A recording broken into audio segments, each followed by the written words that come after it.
Big boss season 12ರಲ್ಲಿ ಸಿಕ್ಕಾಪಟ್ಟೆ ಜನಪ್ರಿಯತೆ ಗಳಿಸಿರುವ ವ್ಯಕ್ತಿ ಅಂದ್ರೆ ಅದು ಗಿಲ್ಲಿ ನಟ. ಹೌದು, ದಿನಗಳು ಉರುಳಿದಂತೆ ಬಿಗ್ ಬಾಸ್ ಮನೆಯ ಗಿಲ್ಲಿ ಕ್ರೇಜ್ ಹೆಚ್ಚಾಗುತ್ತಿದೆ. ಗಿಲ್ಲಿ ನಟನ ಕಾಮಿಡಿ ಟೈಮಿಂಗ್ ಮತ್ತು ಪಂಚಿಂಗ್ ಡೈಲಾಗ್ಸ್ ಹಲವರಿಗೆ ಇಷ್ಟವಾಗುತ್ತಿದೆ. ನಮ್ಮ ಹುಡುಗ ಗೋಲ್ಡ್ ಅಂತ ವೀಕ್ಷಕರು ತಮ್ಮ ಪ್ರೀತಿಯನ್ನ ವ್ಯಕ್ತಪಡಿಸುತ್ತಿದ್ದಾರೆ. ಎಸ್, ಡೌಟೇ ಬೇಡ, ಬಿಗ್ ಬಾಸ್ ಮನೆಯಲ್ಲಿ ಅತಿ ಹೆಚ್ಚು ಲವಲವಿಕೆಯಿಂದ ಇರೋದು ಅಂದ್ರೆ ಅದು ಗಿಲ್ಲಿ ನಟ.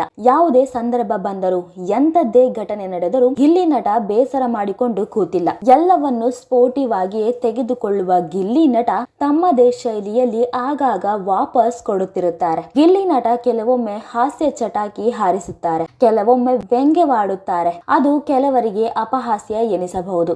ಆದರೆ ಗಿಲ್ಲಿ ನಟನ ಕಾಮಿಡಿ ಟೈಮಿಂಗ್ ಮತ್ತು ಪಂಚಿಂಗ್ ಲೈನ್ ಗಳಿಗೆ ಮಾತ್ರ ದೊಡ್ಡ ಫ್ಯಾನ್ ಬೇಸ್ ಸೃಷ್ಟಿಯಾಗಿದೆ. ಇನ್ನು ಗೆಳೆಯ ಅಭಿಷೇಕ್ ಗಾಗಿ ತನ್ನ ಪತ್ನಿ ಬರೆದ ಪತ್ರವನ್ನ ಧನುಷ್ ಗೌಡ ತ್ಯಾಗ ಮಾಡ್ತಾರೆ. ಈ ಸಂದರ್ಭದಲ್ಲಿ ಇಡೀ ಮನೆ ಎಮೋಷನಲ್ ಆಗಿತ್ತು. ಆಗ ಚಂದ್ರಪ್ರಭಾಗೆ ಲೆಟರ್ ಬಂದರೆ ಹೇಗಿರುತ್ತೆ, ರಕ್ಷಿತಾಗೆ ಹಿಂದಿಯಲ್ಲಿ ಲೆಟರ್ ಬಂದರೆ ಹೇಗಿರುತ್ತೆ ಅಂತ ಇಮ್ಯಾಜಿನೇಷನ್ ಮಾಡಿ ಗಿಲ್ಲಿ ನಟ ಹೊಡೆದ ಡೈಲಾಗ್ ಗಳಿಗೆ ಇಡೀ ಮನೆ ಫುಲ್ ಫಿದಾ ಆಗುತ್ತೆ. ಗಿಲ್ಲಿ ನಟ ಮಾಡಿದ ತಮಾಷೆಯಿಂದ ಎಲ್ಲರೂ ಖುಷಿ ಪಡ್ತಾರೆ.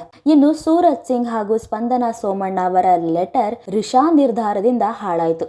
ಆಗ ಸೂರಜ್ ಸಿಂಗ್ ಅಮ್ಮ ಬರೆದ ಪತ್ರದಲ್ಲಿ ಏನಿರಬಹುದು ಎಂದು ಗಿಲ್ಲಿ ನಟ ಊಹಿಸಿ ಹೇಳ್ತಾರೆ. ಅದಕ್ಕೆ ಅಲ್ಲಿದ್ದವರೆಲ್ಲ ಖುಷಿ ಪಡ್ತಾರೆ. ಇನ್ಸ್ಟೆಂಟ್ ಆಗಿ ಗಿಲ್ಲಿ ನಟ ಕೊಡುವ ಪಂಚ್ಗಳಿಗೆ ವೀಕ್ಷಕರು ಫಿದಾ ಆಗಿದ್ದು, ಗಿಲ್ಲಿ ನಟನ ತರಹ ಫ್ರೆಂಡ್ ಇದ್ದರೆ ನೋವು ಕಾಣುವುದೇ ಇಲ್ಲ ಎಂದು ವೀಕ್ಷಕರು ಅಭಿಪ್ರಾಯ ಪಟ್ಟಿದ್ದಾರೆ. ಇನ್ನು ವೀಕ್ಷಕರು ಗಿಲ್ಲಿಗೆ ವೀಕ್ಷಕರ ನಾಡಿ ಮಿಡಿತ ಗೊತ್ತು ಅಂತ ಹೇಳ್ತಿದ್ದಾರೆ.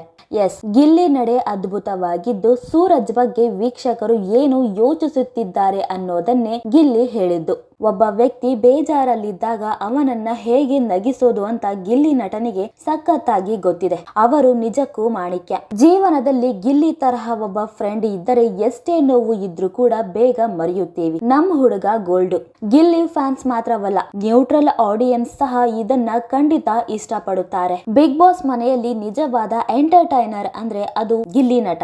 ಎಲ್ಲರೂ ಸ್ಯಾಡ್ ಮೂಡ್ ನಲ್ಲಿದ್ದರು. ಇಡೀ ವಾತಾವರಣವನ್ನ ಗಿಲ್ಲಿ ಹೇಗೆ ಬದಲಾಯಿಸಿದರು ನೋಡಿ, ಅದು ನಮಗೆ ಸಿಕ್ಕಾಪಟ್ಟೆ ಇಷ್ಟ ಆಯ್ತು. ಜನ ಕೆಲಸ ಮುಗಿಸಿ ಮನೆಗೆ ಬಂದಾಗ ಸ್ಟ್ರೆಸ್ ಮರೆಯಲು ಎಂಟರ್ಟೈನ್ಮೆಂಟ್ ಬಯಸುತ್ತಾರೆ. ಅದಕ್ಕೆ ಎಷ್ಟಾಗುತ್ತೋ ಅಷ್ಟು ನಗಿಸುತ್ತೇನೆ ಎಂದು ಹಿಂದೊಮ್ಮೆ ಗಿಲ್ಲಿ ನಟ ಹೇಳಿದ್ದರು. ಈಗ ಗಿಲ್ಲಿ ನಟ ತಮ್ಮದೇ ಶೈಲಿಯಿಂದ ವೀಕ್ಷಕರ ಮನಸ್ಸನ್ನ ಗೆಲ್ಲುತ್ತಿದ್ದಾರೆ. ಇನ್ನು ಬಿಗ್ ಬಾಸ್ ಮನೆಯೊಳಗೆ ಬರೋಕು ಮುನ್ನವೇ ಗಿಲ್ಲಿ ನಟ ಹಾಗೂ ಕಾವ್ಯ ಶೈವಾಗೆ ಪರಿಚಯ ಇತ್ತು. ಬಿಗ್ ಬಾಸ್ ಮನೆಯೊಳಗೆ ಕಾಲಿಡುವಾಗಲೇ ಇಬ್ಬರು ಜಂಟಿಯಾಗಿ ಒಳಗೆ ಬಂದರು. ಜಂಟಿ ಕಟ್ ಆದರೂ ಇಬ್ಬರ ಮಧ್ಯೆ ಆತ್ಮೀಯತೆ ಅನುಬಂಧ ಹಾಗೆ ಮುಂದುವರೆದಿದೆ. ಇನ್ನು ಗಿಲ್ಲಿಯಿಂದ ಕಾವ್ಯ ಉಳಿದುಕೊಂಡಿದ್ದಾಳೆ, ಕಾವ್ಯೆಯಿಂದ ಗಿಲ್ಲಿ ಉಳಿದುಕೊಂಡಿದ್ದಾನೆ ಅನ್ನೋಂತ ಮಾತುಗಳು ಕೇಳಿ ಬಂದಿವೆ.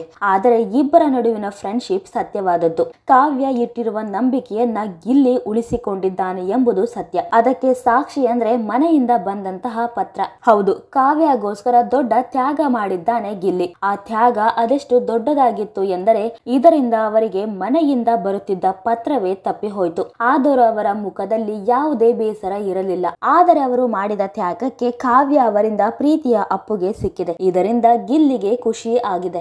ಈ ವಾರ ಮನೆಯಿಂದ ಪತ್ರ ಬರುತ್ತಿದೆ. ಇದಕ್ಕೆ ವಿವಿಧ ಚಟುವಟಿಕೆ ನೀಡಲಾಗಿತ್ತು. ಕಾವ್ಯ ಹಾಗೂ ಗಿಲ್ಲಿಯನ್ನ ಪ್ರತ್ಯೇಕವಾಗಿ ಕರೆಯಲಾಯಿತು.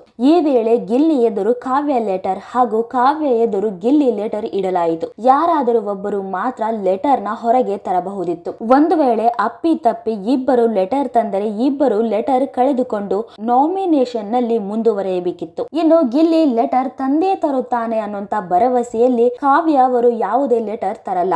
ನೋಡಿದರೆ ಅದು ನಿಜವೇ ಆಗಿದೆ. ಗಿಲ್ಲಿ ಅವರು ಕಾವ್ಯ ಅವರ ಲೆಟರ್ ತಂದಿದ್ದರು. ಈ ಕಾರಣಕ್ಕೆ ಗಿಲ್ಲಿ ನಾಮಿನೇಟ್ ಆಗ್ತಾರೆ. ಕಾವ್ಯ ನಾಮಿನೇಷನ್ ನಿಂದ ಬಚಾವಾದರು. ಇಬ್ಬರ ಅಂಡರ್ಸ್ಟ್ಯಾಂಡಿಂಗ್ ನೋಡಿ ಅನೇಕರಿಗೆ ಅಚ್ಚರಿಯಾಗಿದೆ. ಕಾವ್ಯ ಹಾಗೂ ಗಿಲ್ಲಿ ನಟನ ತರ್ಲೆಗಳು ವೀಕ್ಷಕರಿಗೆ ಸಿಕ್ಕಾಪಟ್ಟೆ ಇಷ್ಟ ಆಗ್ತಿದೆ. ನೋಡಿದ್ರಲ್ಲ ವೀಕ್ಷಕರೇ, ಗಿಲ್ಲಿ ಮಾಡಿದ ತ್ಯಾಗದ ಬಗ್ಗೆ ಹಾಗೂ ಗಿಲ್ಲಿ ಹಾಗೂ ಕಾವ್ಯಳ ಬಗ್ಗೆ ನಿಮಗೇನನ್ಸುತ್ತೆ ಅಂತ ನೀವು ಕೂಡ ಕಮೆಂಟ್ ಮೂಲಕ ತಿಳಿಸಬಹುದು.